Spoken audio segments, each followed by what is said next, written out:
Welcome to this video, part 15. I almost need to look it up. so many parts. Part 15 of the World Championship appetizing series, and we have a game of the World Champion again, and it's this time Anand against Ponomariov, Ruslan Ponomariov, the former FIDE World Champion. Won this knockout tournament, if I remember correctly, in 2002. At the time the game was played, 2006, Ponomariov also was around top 10, even maybe even slightly higher. It's hard to keep those ratings into perspective. 2740 he had at the time. As mentioned, played in 2006 Sofia MTEL Masters. Let's see what happens. Anand playing e4 as usual, and we get a Carlsen. Ponomariov plays many openings, so we cannot really say that this is a special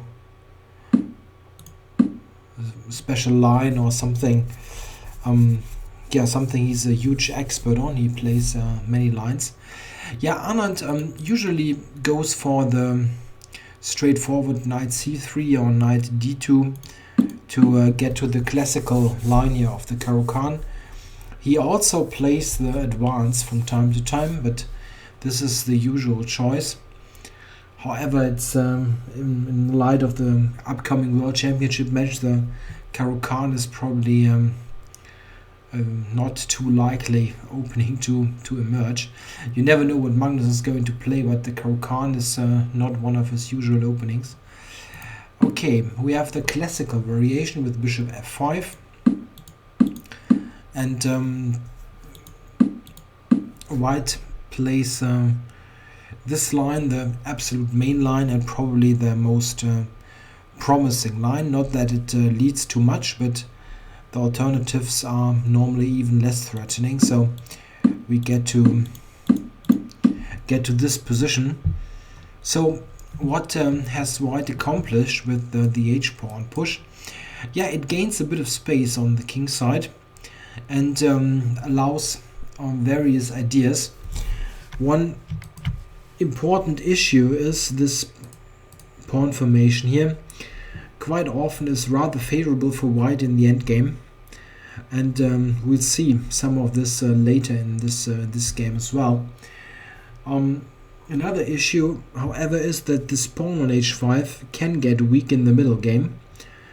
If you imagine a knight on f6 attacking the pawn, and if black manages to get rid of the g3 knight, you can sometimes even win the pawn. So the kingside situation is interesting. White also sometimes gets the idea to use the rook on the h-file, like rook h4. Alright, e6, bishop f4. Bishop f4 is a more active way to play than bishop d2. There are many subtle nuances here. Bishop d2 is, as mentioned, the other move. After bishop f4, what Anand played, black can also go for queen a5 check or bishop b4 check, both trying to provoke the move c3. However, Ponomariov just develops, which is also possible, of course. Long castle, bishop e7, and knight e4. Knight e4 is played mostly to free up the g-pawn. If black castles short, which seems to be his plan, then the g-pawn is the battering ram to open up the g-file. The knight is also not doing much on g3, so knight e4 is a normal way to proceed. And here Ponomariov takes the chance to simplify the position. Took on e4, knight f6 with tempo. The queen basically only has d3 or e2, and it's not much of a difference. The interesting point is this move, queen d5. This attacks the a-pawn. It also attacks the h-pawn. So what I mentioned sometimes actually happens, that black can attack the h5 pawn. And okay, what is white supposed to do? You need to attend to those ideas. He played c4, and now black played queen e4, which basically forces the queen trade. Yeah, and Anand takes and drops back to e3. Yeah, this is in fact a very common position arising from this opening, and at the time the probably most promising way for black to play was not really appreciated correctly. I'm not sure if someone played it at the time, but it wasn't really the most popular move. Nowadays black is mostly playing the move f5 here, which at first glance looks a bit weird, at least in my book, but this is not what Ponomariov played. I'm just trying to explain how this position nowadays is handled. And f5 is really an interesting concept. One idea is that it covers the g4 square, so white cannot easily expand with g4. Sometimes you even can use this attack against h5 as mentioned. And yeah, why is this move yeah, somewhat weird? You rarely move the f-pawn in this kind of structure where it looks like there can be something happening on the e-file, this backward pawn on e6. But in fact, how is white ever going to get some pressure against the pawn? It's a long time from yeah, achieving something on the e-file. And you can also not easily expel this knight from e4. Yeah, white in fact quite often plays knight d2 in this position, and an exchange of knights is quite helpful for black. So this seems to be the most promising way to play. Ponomariov, however, just castled, which at the time was the normal move.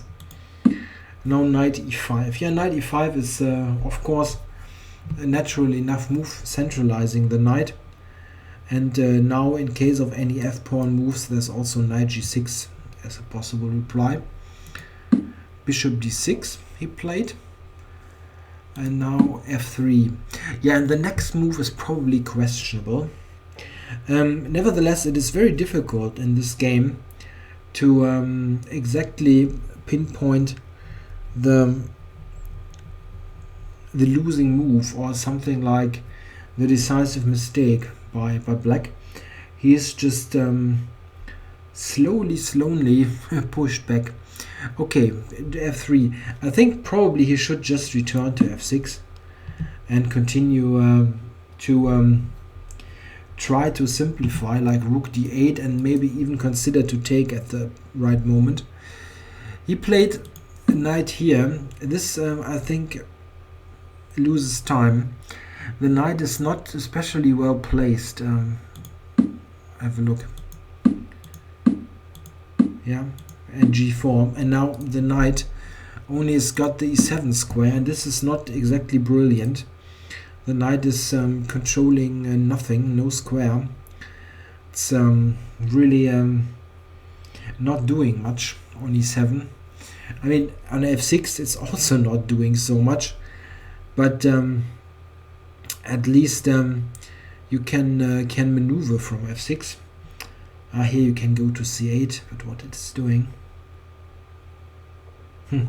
Yeah, black is slightly cramped. You see that this early f5 idea would have prevented this kind of expansion on the king side. Knight d3. This is a very typical and important move that can easily be, yeah, underestimated. Black is not really, I guess, not really trying or threatening to take on e5, but just putting this on d3, controlling vital squares, especially e5 and c5, is simply a good idea to keep maximum pressure on black.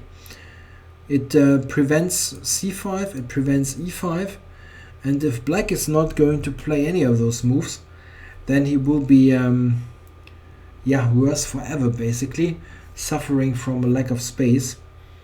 And it simply prevents any exchanges, retreating the knight. So this is a good move and something to remember. Yeah, b5 is what Ponomariov had. He wants to somehow open up the position and try to maybe relieve some of the pressure by trading on the b file. Okay, of course here white plays b3. You shouldn't even consider c5 because it gives away this fantastic square. So just b3, it's no problem at all. The only thing you need to watch out for is, of course, that the c-pawn is not going to be weak.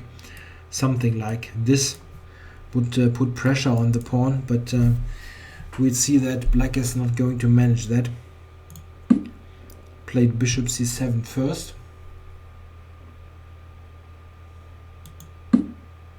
Yeah, the rook isn't doing much on h3. It should be retreated to h1 to be connected and be ready to be used differently. Bishop b6. And yeah, this is an interesting point again. How should white continue here? The key move here is knight to c5. And this is a move that can easily be assessed incorrectly. Simply because of the fact that it can easily happen that double pawns on the c-file emerge. We see that in the game. Ponomariov first played rook to e8, and now king c2. And now we see what I just described. Took here, and he took on c5. And this is the type of position you needed to evaluate correctly before putting the knight on c5. And it turns out, if you look at this in more detail, or with a little bit of time spent to appreciate the details, that this position is in fact very nice for white. Yeah, why is that? It's all about one piece, and it's the knight on e7. Yeah, please check what squares it might might go to. This is all covered. d5 is covered. Yeah, this note how useful this c4 pawn is, being part of the double pawn. It's just excellently placed. And well, the knight can go to c8, but as you see, this is also a road to nowhere. So what is this knight ever going to do in this game? And it turns out not much. It's very difficult now for black to even keep the game going. He played e5. Yeah, and now the second very important point, rook d6. Those pawns are really great. They control vital squares, and they provide these this entry squares like d6. And yeah, black is never able to take on d6. Just for instance, if he would take now, there's an instant win of a piece. And this means that black is completely tied down. If he moves the knight, then c6 is gone, like this. Yeah, and it's winning. I mean, knight c8 is it's not much useful anyway, because where's this knight going to go? But yeah, this shows that black is in really deep trouble. He tries to activate the rook on the b file, but at the end, white is just more active. Instead of rook d1, which is good, he also could have played rook d7, also a very strong move. Attacking here and keeping the knight under pressure. But rook d1 is good. And now rook d8, exchanging one pair of rooks. This is check. useful, and he keeps poking around in black's position. It's still the problem. This knight is never going to move. It doesn't have any squares. Okay, keeps the f-pawn.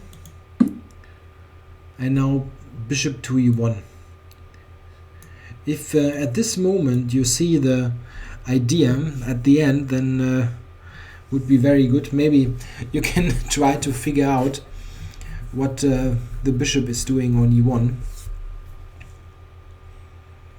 Yeah, in fact, the idea is that the bishop on f2, let me just briefly put it back, is not doing so much at the moment. It covers the c5 pawn, but this pawn is never going to be attacked.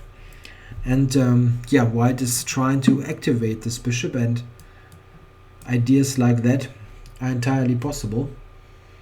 You know, so very nicely activating the bishop. Yeah, he played rook to d7. Yeah, maybe you get this in. Nope. Just keeping all counterplay down. Yeah, knight g8, the only square available. And now a4. This is just a very strong play.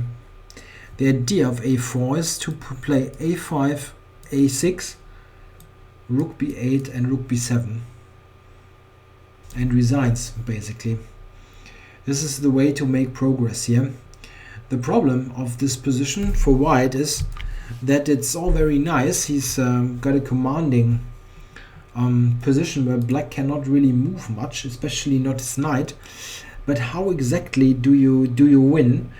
It's simple. It's simply the fact that you don't have any pawn breaks available. You cannot basically move any pawn. So this a-pawn push is the way forward. And black is completely helpless against that. He played g6. Yeah, just a5. White also could have taken here. Check. But this is no particular progress. He wants to keep the position as is here, not allow any possible transformation that might activate the knight. This is just very straightforward. Yeah. Here we go. As mentioned, rook b7 is the plan, and this is very hard to combat. Also note that black was somehow almost forced to play the g-pawn, and if you remember what I said on move 7, move 8, this push of the h-pawn at the end has created a weakness on h6 as the g-pawns have been exchanged. Look at this. Yeah, I know, maybe you say that, okay, you can tell whatever you want after the game. It just happened here, but this is nothing that happens regularly in this opening. Now, if you study some games in the classical Caro-Kann, you will see that it happens really often.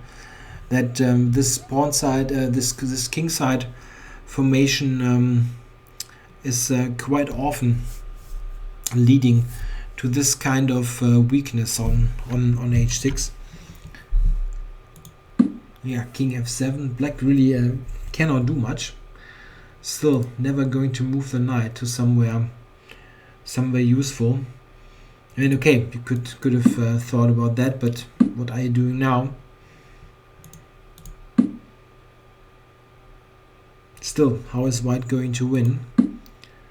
Bishop a5. Not quite sure. What is the idea of bishop a5? Knight f5 played, trying to activate the knight.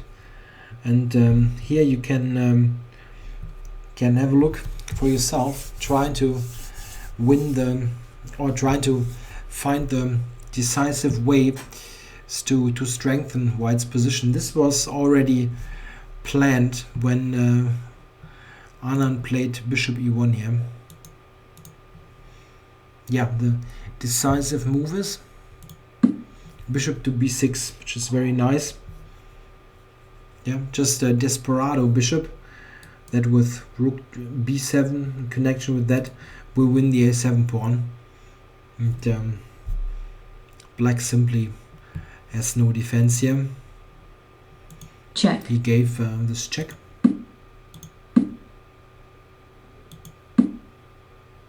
Yeah, white is just winning the pawn and black can never take. If he takes, white simply recaptures and then those pawns will promote.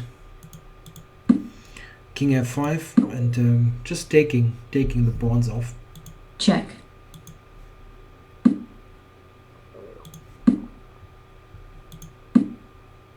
Yeah, at the end the bishop has won the pawn, the a pawn, and check. Those pawns are simply too far advanced. Check. Check. Yeah, now the c pawn also gains momentum.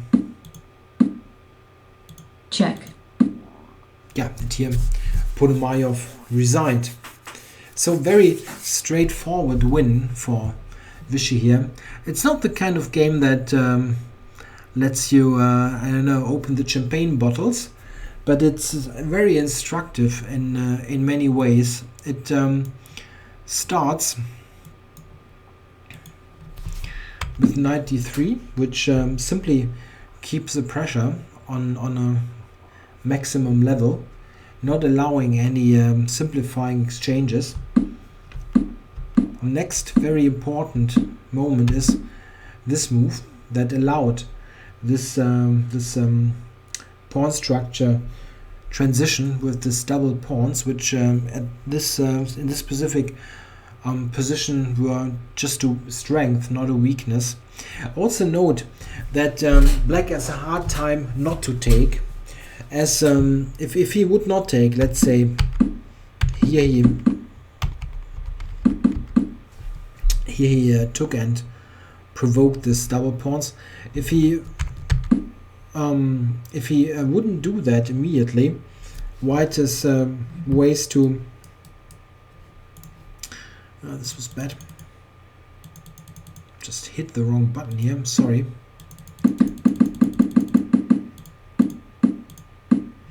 White has the additional idea to play a4, a5, or a4 and capture. This would have probably forced this capture anyway. So this is not really a mistake here, what Ponomariov played. However, the position after that I think is almost not defensible. I'm not 100% sure what his big mistake was. It's very difficult to say.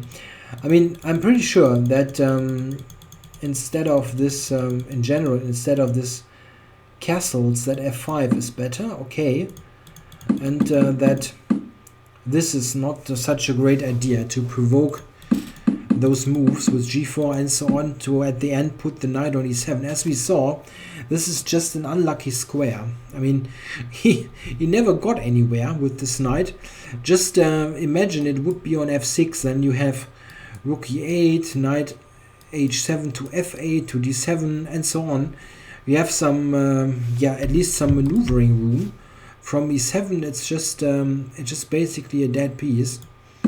And yeah, we saw that in this configuration here with the double pawn, this piece is just doomed to a passive position. Yeah, and then very nicely played is all this rook d6, taking control, and then very nicely check here this idea to activate the bishop and the a pawn push. This is just getting the maximum out of such a position, using all forces. You can only win usually if you use all your forces, and this is the a pawn and the bishop, and this at the end won the a pawn and the game. So very instructive strategical win here by Anand. Anand really is quite a universal player. You have all kinds of games if you look at his games, and there are many. I've got almost about 3,000 games in the database. You'll find it all: the attacking games, the defensive games, the purely positional grinds. There's everything in there, and this is one of the not too complicated but still very instructive positional games. I hope you enjoyed it, and I'll be back tomorrow again with a Carlsen game. Thanks for watching.